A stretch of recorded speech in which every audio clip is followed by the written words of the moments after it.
And I heard rumors that George Clooney might come back too, and maybe Eric. I don't know. Yeah, I'm sure a lot of people will come back. It's got to pull at their heartstrings. Yeah, right? and you know, I mean, it was a show that changed our lives. I mean, It still does. I can't believe it's literally the end of an era. Have you been watching? Are you a fan? Yeah. No, it's incredible. I just can't believe they did it for 15 years. Isn't it unbelievable? In television, that's like 150 years. Yeah, it's such a huge. And I had that experience too of moving to New York and then being on the streets of New York and having little old ladies come up to me going, "Why did you die on that show? You get back on that television. You ruined our Thursday nights."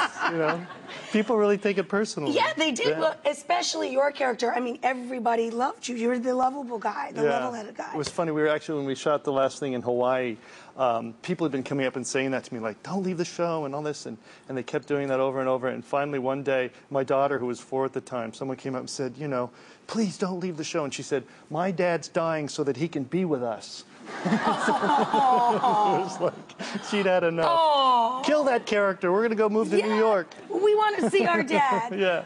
Well, so it was a great transition for the kids then, huh? Because they did get to see you a little bit more, and you guys made the move. Yeah, no, it was great. We did our 8 years, and we came to New York, and we always wanted, you know, it was my fantasy to walk the kids to school, and that's what I've been able to do. And my wife, actually, the gift my wife gave me that Christmas was cooking lessons with this crazy wonderful French chef up in the Upper West Side, who taught me kind of basic French home cooking. And I thought how wonderful it is. And I realized very quickly, of course, it was a very selfish gift because she just wanted me home cooking for her. I was just going to say, you weren't hip to the idea that she had home-cooked suppers and visions of them. Us men are a little slow that way, you know, but we... But honestly, I think cooking is a gift to the cook. It's very relaxing. It's how I was raised. My mom, you know, I'm the youngest of 5 kids, and my mom cooked every night for us. And I love it. I mean, I make bread for the kids, and I cook at least 3 nights a week for them, and it's fun. It fills your soul, really. Yeah, no, and you sit around, you eat, you know, and you give something that you love to other people you love, and it's good.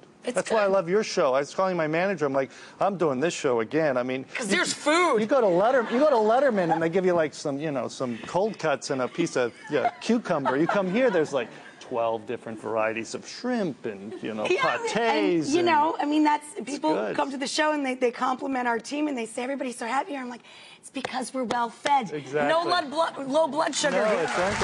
Really